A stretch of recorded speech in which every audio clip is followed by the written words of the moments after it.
साल 2024 में पितृपक्ष कब से है? पितर का तर्पण, पिंडदान और श्राद्ध कर्म करने का समय होता है। पितृपक्ष मान्यता है कि पितृपक्ष में पूर्वजों की आत्मा की शांति के लिए श्राद्ध दान परिवार को खुशहाली प्रदान करता है, वंश वृद्धि होती है और 7 पीढ़ियां तर जाती है। आइए ऐसे में जानते हैं पितर कब से शुरू है, कब खत्म हो रहा है और इन 15 दिनों में हमें क्या करना चाहिए और क्या नहीं करना चाहिए, विस्तार से देखते हैं। उससे पहले अगर आपने अभी तक मेरे इस YouTube चैनल को सब्सक्राइब नहीं किया है तो सब्सक्राइब करके बेल आइकन ज़रूर दबा दें। इस साल पितृपक्ष 17 सितंबर 2024 को पूर्णिमा से शुरू हो रहा है। इसकी समाप्ति 2 अक्टूबर 2024 को सर्व पितृ अमावस्या पर होगी। पहला श्राद्ध 18 सितंबर को यानी कोई आज हो रहा है। जाने श्राद्ध पक्ष में क्या नहीं करना चाहिए, पितरों की पूजा कैसे की जाती है। सबसे पहले देख लेते हैं कि श्राद्ध क्यों किया जाता है। मार्कंडेय पुराण के अनुसार श्राद्ध से तृप्त होकर पितरगण श्राद्धकर्ता को दीर्घायु, संतति, धन, विद्या, सुख, राज्य, स्वर्ग और मोक्ष प्रदान करते हैं। ब्रह्मा पुराण के अनुसार जो व्यक्ति शाक के द्वारा भी श्रद्धा भक्ति से श्राद्ध करता है उसके कुल में कोई भी दुखी नहीं होता। अब देखते हैं कि पितृपक्ष में यह 15 दिन हमको क्या नहीं करना चाहिए। शुभ कार्य की मनाही। पितृपक्ष में पितरों को याद करने का समय होता है। ऐसे में इस दौरान किसी भी तरह के मांगलिक कार्य नहीं करने चाहिए। शादी, मुंडन, सगाई, गृह प्रवेश जैसे मांगलिक कार्य भी पितृपक्ष में वर्जित माने जाते हैं। ऐसा करने पर पितर नाराज हो जाते हैं।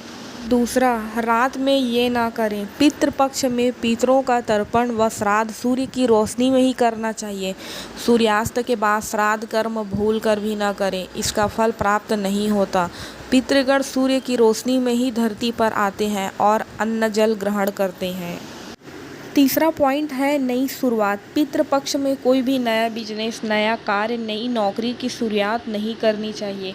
मान्यता है कि इससे जीवन में संघर्ष बढ़ जाता है, कार्य में सफलता की संभावनाएं कम हो जाती है। घर का निर्माण कार्य, नए घर में शिफ्टिंग, किराए के घर में कलश स्थापना भी ना करें। चौथा पॉइंट है इन चीज़ों का दान करना वर्जित है। पितृपक्ष में लोहा, चमड़े की चीज़ें, पुराने कपड़े, काले कपड़े, बासी खाना, तेल आदि का दान नहीं करना चाहिए। मान्यता है कि इससे पितर नाराज हो जाते हैं। खान और सोने में बरतें सावधानी।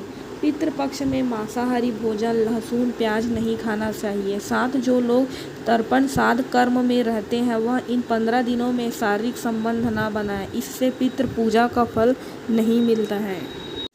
हमारे पितृ या पूर्वज कई प्रकार के होते हैं। उनमें से बहुतों ने तो दूसरा जन्म ले लिया और बहुतों ने पितृलोक में स्थान प्राप्त कर लिया है। पितृलोक में स्थान प्राप्त करने वाले हर वर्ष श्राद्ध पक्ष में अपने वंशजों को देखने आते हैं और उस वक्त वे उन्हें आशीर्वाद देते हैं या श्राप देकर चले जाते हैं। आओ जानते हैं कि पितरों को प्रसन्न करने के उपाय क्या हैं। पितरों को प्रसन्न करने के उपाय। पहला, प्रतिदिन पढ़े हनुमान चालीसा। दूसरा, श्राद्ध पक्ष में अच्छे से करे श्राद्ध कार्य। तीसरा, गरीब, अपंग व विधवा महिला को दे दान। चौथा, पढ़े गीता का 7वां अध्याय या मार्कंडेय पुराण अंतर्गत पितृस्तुति करें।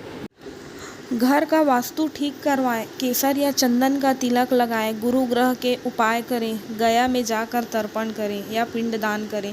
तो ये वीडियो आपको कैसी लगी मुझे ज़रूर बताएं। पितृ से रिलेटेड मैं और भी वीडियो लेकर के आऊँगी, तो आप इन चीज़ों का सावधानी बरतें। धन्यवाद।